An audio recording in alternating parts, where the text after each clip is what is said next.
Welcome back to the Forensics Detailing channel. Today we're going to be covering another detailing essential, and that is the wet vac.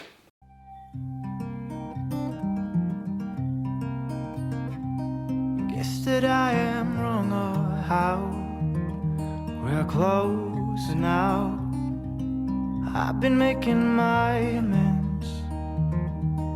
Come and see. Where have you been off to now? Wait for me, dear beloved, lend me light as I wander off into the night, or I won't be found, or I won't be found. Okay guys, welcome back to the channel. Good to see you as always. Thank you very much for tuning in. So we're covering these things today, these wet vacs or carpet shampooers, as I kind of prefer to call them. And the reason being that obviously a lot of vacuum cleaners you can get, you know, your household, typical household upright vacuum cleaners do not like sucking up water, and if you do it, you're going to probably blow them up. A lot of the kind of more industrial, you know, purpose-built vacuum cleaners, sometimes called wet vacs, even though they're not. But they, you know, wet and dry vacs, in other words, as well as dust extraction, they can tolerate sucking up a little bit of water because it will all fall into the chamber. So like your typical Titan vacuum cleaner that I can use there can tolerate sucking up a fair old bit of water actually, but it does not make it a wet vac for the differences we're going to run through here. So these proper wet vac systems or carpet shampoos, you know, vacs are a company that specialise in making them, and there's a few other ones.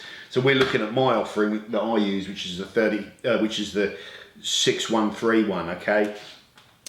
Now the difference with these systems is that inside them, just take the lid off.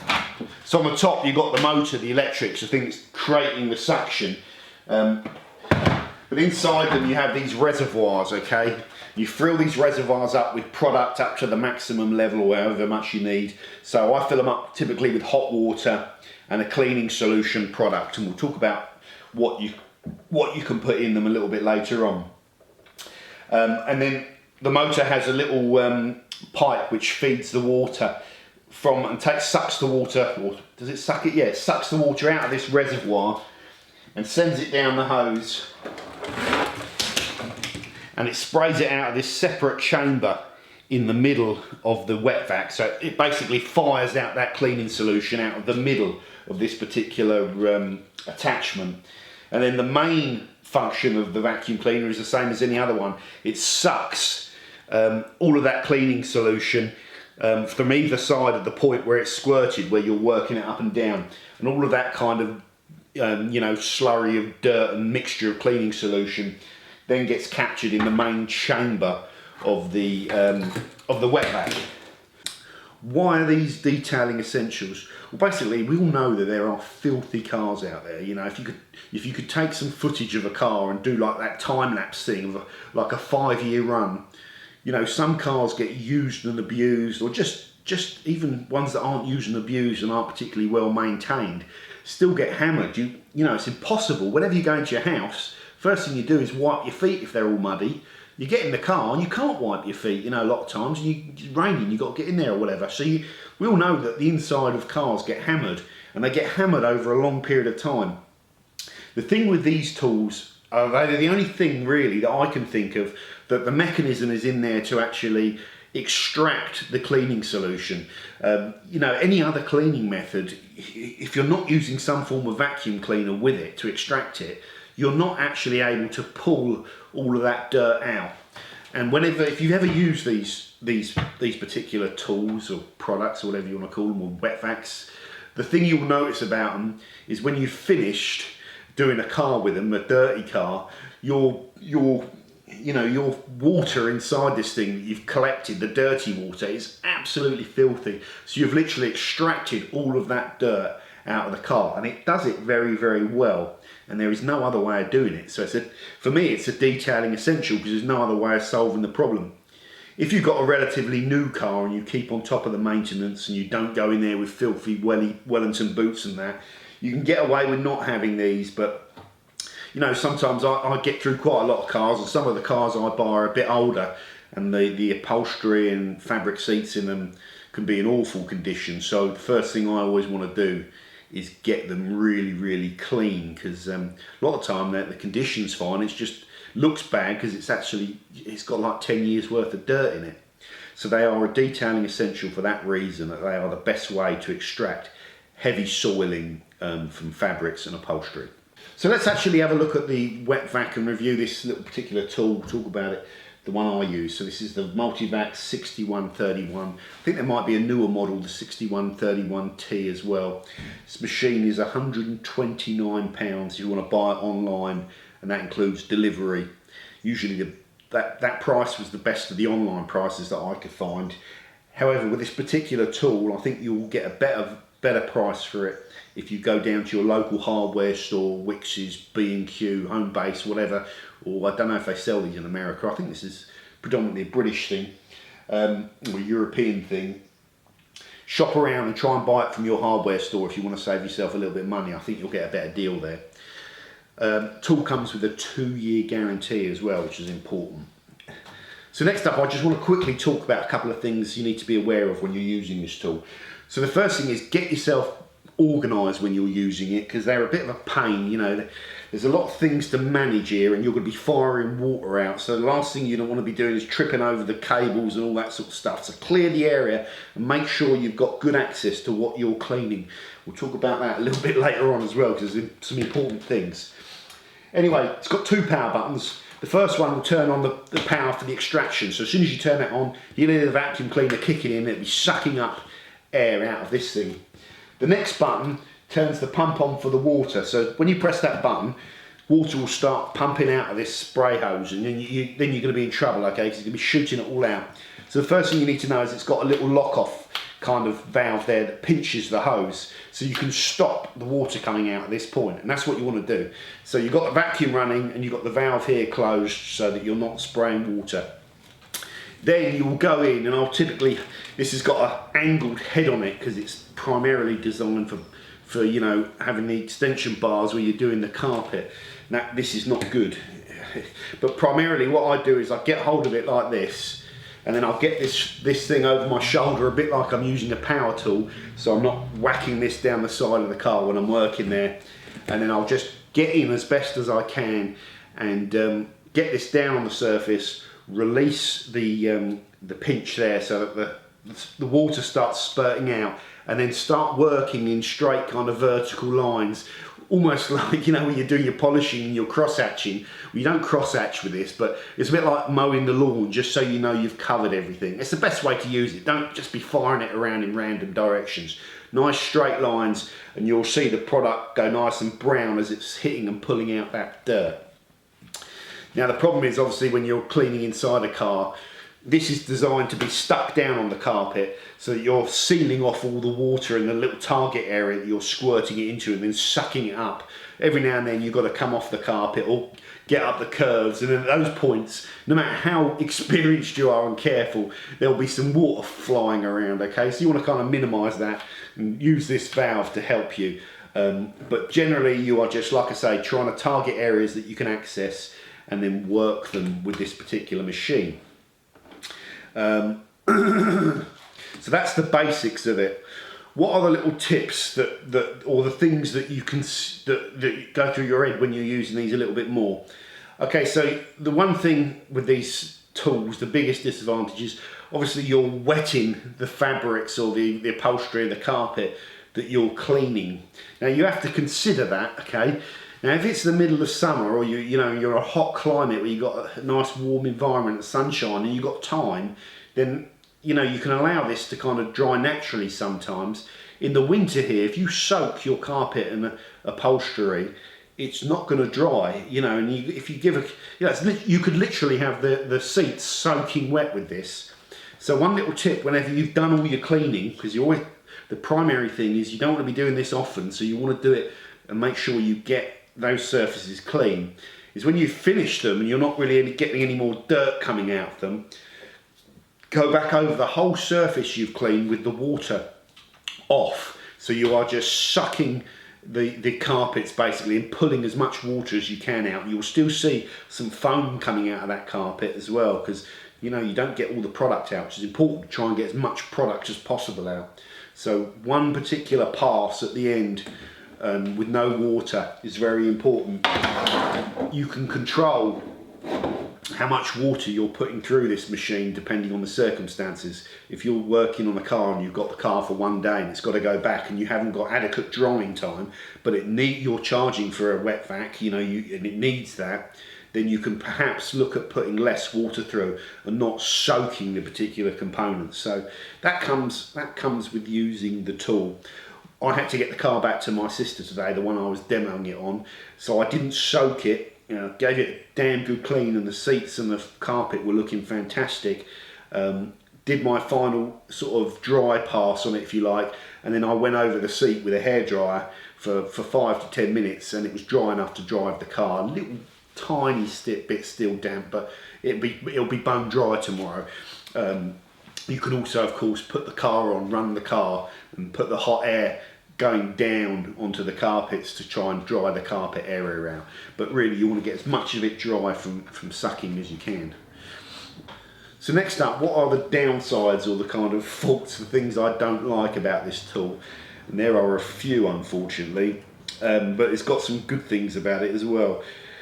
The first thing is this arm here. I don't know if vacs do other attachments, but when you're working in a car, you know, this is this big and you're working down in a footwell, you struggle with this to get it into the, you know, where all the pedals are and stuff like that, because it's too long.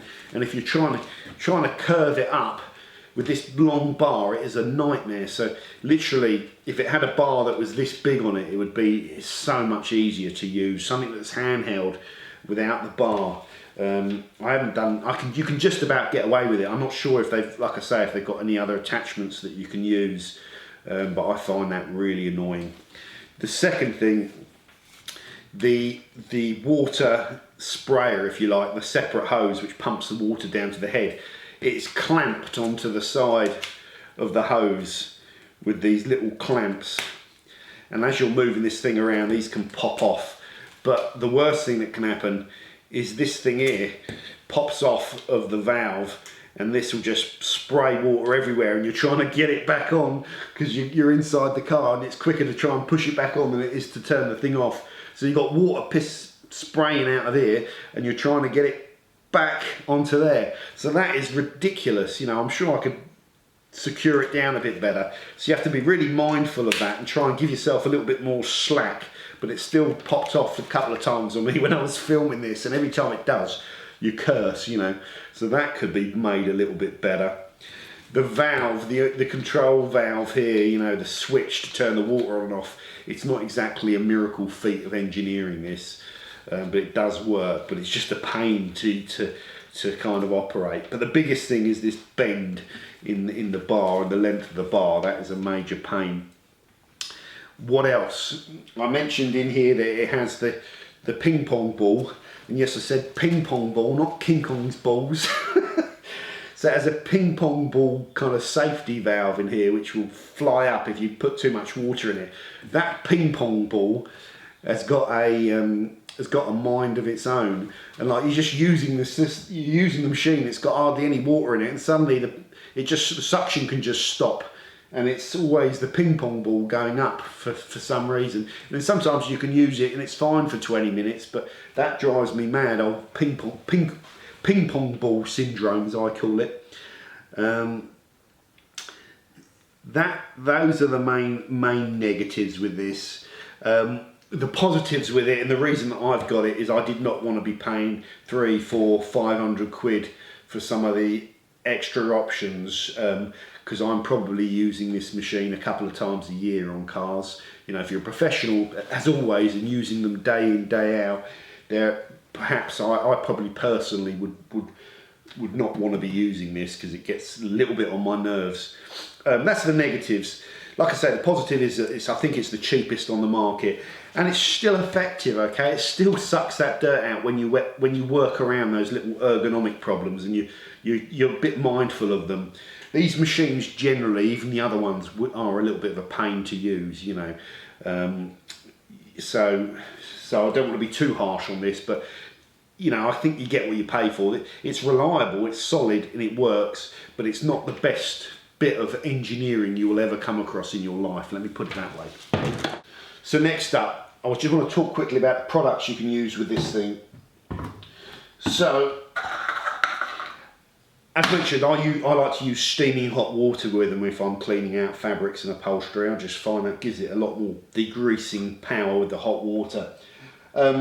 I will generally use any APC that's designed or mentions the word interior on there, concentrated APC, and I'll mix it up at generally the lowest concentrations that those APCs recommend. This Vax cleaning fluid that comes with it, I've used that plenty of time. This stuff works great. So they recommend use this at 40 millilitres to 1 litre. You can use your APCs at similar sorts of concentrations. Well, I find it handy as well. I'm nearly out of this stuff actually, the Angelwax Absolution, or a separate upholstery cleaner that you've got in a spray bottle for spraying onto the surface, sometimes to work separately before you go in with this particular tool is really important when you're doing this. And some suitable and some suitable brushes. I've been using this brush always to do my upholstery with. I don't know why, I just find it works the best. It's quite fine, this brush, but if I use the thick heavy ones, they'll tear the carpet up. So that's what I use, and a toothbrush typically for all the little bits that I can get into. I've got no magic detailing brush, you know, from a brand that I can recommend on this one. It's a case of with the upholstery and stuff, you'll find probably brushes that will work well for you, but this one works for me on cloth seats as well. There is that consideration that certain types of carpets in cars, it's the cheaper ones that feel fuzzy that you've got to be careful about brushing, because they tear up, they don't like being brushed, and you'll damage them, but you need to brush them, so it's that balance. Good quality carpets and upholstery in cars, brushes a lot nicer, so the carpets in the Audi were actually quite good, and you can brush them without sort of ripping them and tearing them and snapping the fibres in the carpet. My Golf though, it has horrible carpet, cheap carpet, so what you're actually cleaning can play a part in how you can brush it. But like I say, I'm getting carried away here, but have a separate upholstery cleaner and a spray bottle and some brushes when you're doing this particular task. Also have plenty of microfiber kicking around.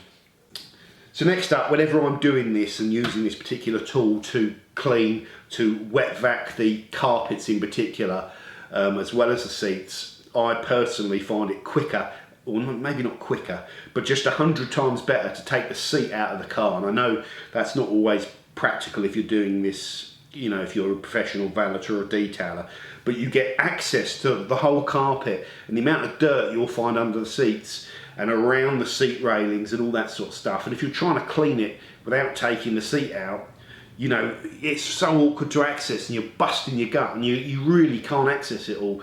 So taking the seat out is typically 4 bolts, and then the wiring connections, you know, you'll have an airbag sensor in most modern cars in the seat, you'll have electric controls, you might have heating stuff.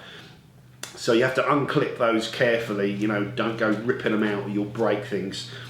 And take the seat out. And you can leave the seat belt in, or you can undo the seat belt from the pillar, but that requires removing trim, and that trim that you pull off of cars, if you don't know the correct way to take it off, and each part can be different, there's usually a little way they clip in, you can end up breaking them as well, so you have to be careful.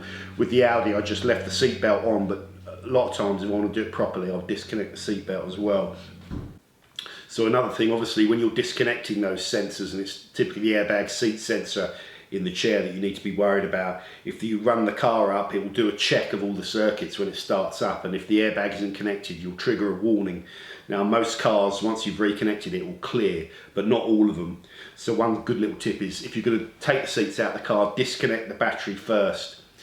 Then once you've done that, do all your work, make sure it's all reconnected before you connect up the battery. I can totally understand it's probably not viable for people doing this professionally to mess around with these things, but when you're doing it on your own car or you know, a friend's car or something like that, it just makes a hell of a difference. If it's really filthy, getting that seat out there to be able to clean every bit of it properly, and all around it, if you're wet vacuum, makes it 10 times easier. So that's typically how I do it. Not always, you know, not always, but if I want to do it properly, then I'll take the seats out. Okay guys, thank you very much for watching. So this was covering a kind of detailing essential, the wet vac, and like I say, if you're doing a fair old amount of this, or you're doing this professionally, you need one of these tools.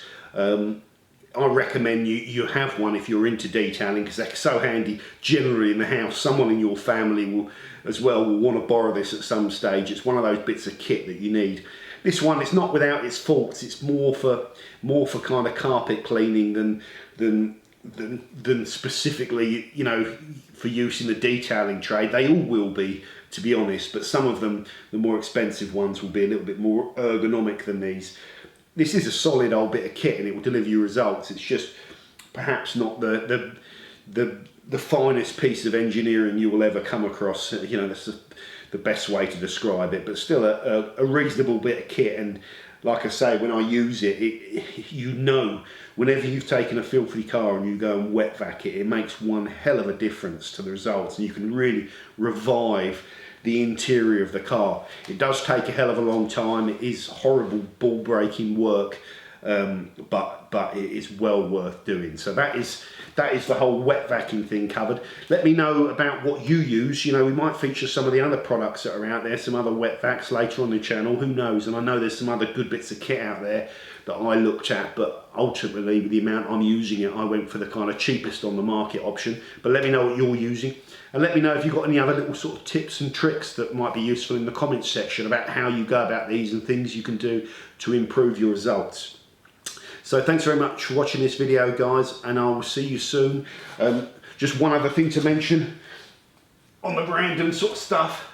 I got my test panels back now. These completely flat steel panels that have been painted up by Body Shop properly, and I've been meaning to get these done for ages, because it provides me a much more consistent kind of platform or thing to test products on than inconsistent curves that are kind of busted. You know, when you're comparing products side by side, something like this is going to come in really useful. So I've got myself a load of those test panels done that we're going to be featuring in some more of our kind of comparison videos. So just a little update for you there.